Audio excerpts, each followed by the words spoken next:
ನಮಸ್ಕಾರ, welcome back to my Shweta Ram vlog ಅಂತ ಹೇಳ್ತಾ. ಇವತ್ತು ನೀವು ತಮಿಳ್ನಲ್ಲಿ ಕೂಡ ನೋಡಿರಬಹುದು ನಾನು ಏನು ಮಾಡ್ತಾ ಇದ್ದೀನಿ ಅಂತ. ಹಾಗೆ ಒಂದು ಐಸ್ ಕ್ರೀಮ್ ಮಾಡೋಣ ಅಂತ ಅಂದ್ಕೊಂಡಿದ್ದೀನಿ. ಡ್ರ್ಯಾಗನ್ ಫ್ರೂಟ್ಸಿಂದ ಯಾವ ಥರ ಐಸ್ ಕ್ರೀಮ್ ಮಾಡೋದು ಅಂತ. ಅಮ್ಮ ಏನು ಬೇಕಮ್ಮ? ಐಸ್ ಕ್ರೀಮ್ ಬೇಕಾ ಬೇಡವಾ? ಏನು ಬೇಕು?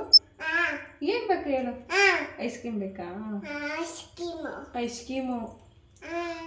ಕ್ರೀಮ್ ಬೇಕಂತ ನನ್ನ ಮಗಳಿಗೆ. ಅದಕ್ಕೋಸ್ಕರ ಒಂದು ಐಸ್ ಕ್ರೀಮ್ ಮಾಡೋಣ, ಒಳ್ಳೆ ಸ್ವೀಟಿಯಾಗಿ ರುಚಿಯಾಗಿರುವಂಥ ಐಸ್ ಕ್ರೀಮ್ ಮಾಡೋಣ ಅಂತ ಅಂದ್ಕೊಂಡಿದ್ದೀನಿ.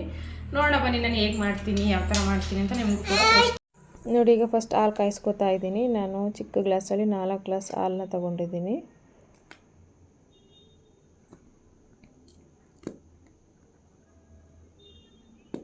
ನಾಲ್ಕು ಗ್ಲಾಸ್ ಹಾಲು ತಗೊಂಡು ನೀಟಾಗಿ ಕುದಿಸ್ಕೋಬೇಕು. ನೀಟಾಗಿ ಕುದಿಸ್ಕೋಬೇಕು ಅಂದರೆ 4 ಗ್ಲಾಸ್ ಹಾಲು ಹಾಕಿದ್ದೀನಲ್ವ, ಅದು 2 ಗ್ಲಾಸ್ ಆಗೋವರೆಗೂ ನೀಟಾಗಿ ಕುದಿಸ್ತಾ ಇರಬೇಕು. ಕುದಿಯುವಾಗ ಒಂದು ಚಿಕ್ಕ ಸ್ಪೂನ್ ತೊಗೊಂಡು ನೀಟಾಗಿ ಕಲಿಸ್ತಾ ಇರಬೇಕು. ಏನಕ್ಕಂದರೆ ನಾವು ತುಂಬ ಹೊತ್ತು ಹಾಲು ಕಾಯಿಸ್ತೀವಲ್ವ, ಅದು ತಳ ಹಿಡಿಯುತ್ತೆ. ಹಾಗಾಗಿ ಕಲಿಸ್ತಾ ಇರಬೇಕು. ಅದು ನೀಟಾಗಿ ಕುದಿಯೋಷ್ಟರಲ್ಲಿ ನಾವು ಗ್ರೈಂಡ್ ಮಾಡ್ಕೊಳ್ಳೋಣ.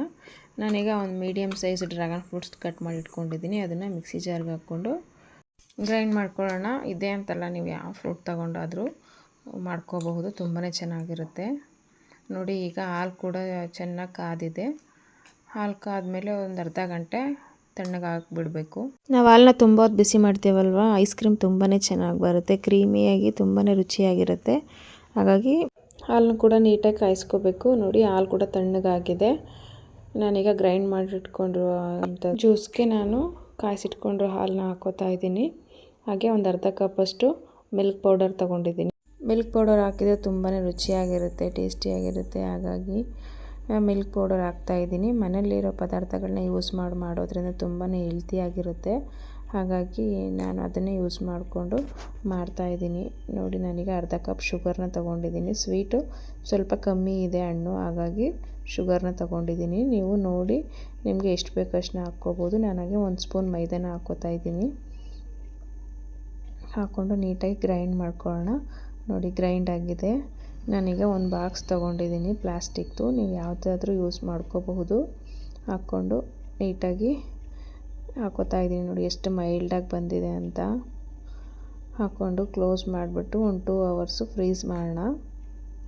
ಒಂದು 2 ಇಂದ 3 ಅವರ್ಸ್ ಫ್ರೀಸ್ ಮಾಡೋದ್ರಿಂದ ತುಂಬಾ ರುಚಿಯಾಗಿ ಬಂದಿದೆ. ನೋಡಿ ಎಷ್ಟು ಚೆನ್ನಾಗಿದೆ. ನನ್ನ ಮಗ ಆಗಲೇ ಅಲ್ಲೇ ತಗೊಬಿಟ್ಟಿದ್ದಾನೆ ಮೇಲ್ಗಡೆ ಎಲ್ಲ.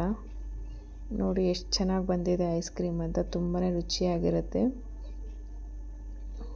ನಾವು ಮನೆಯಲ್ಲೇ ಮಾಡೋದ್ರಿಂದ ತುಂಬಾ ಹೆಲ್ತಿಯಾಗೂ ಇರುತ್ತೆ. ನಾವು ಯಾವ ಫ್ರೂಟ್ಸಲ್ಲಿ ಬೇಕಾದರೂ ಮಾಡ್ಕೋಬಹುದು, ತುಂಬಾ ರುಚಿಯಾಗಿರುತ್ತೆ. ಐಸ್ ಕ್ರೀಮ್ ನಿಮಗೂ ಕೂಡ ಇಷ್ಟ ಆಗಿದ್ರೆ ಒಮ್ಮೆ ಟ್ರೈ ಮಾಡಿ ನೋಡಿ. ನನ್ನ ಚಾನಲ್ ಯಾರ್ಯಾರು ಸಬ್ಸ್ಕ್ರೈಬ್ ಮಾಡದೆ ನೋಡ್ತಾ ಇದ್ದೀರೋ ಅವ್ರು ಪ್ಲೀಸ್ ಸಬ್ಸ್ಕ್ರೈಬ್ ಮಾಡಿ, ಒಂದು ಲೈಕ್ ಮಾಡಿ ಅಂತ ಹೇಳ್ತಾ ಥ್ಯಾಂಕ್ ಯು.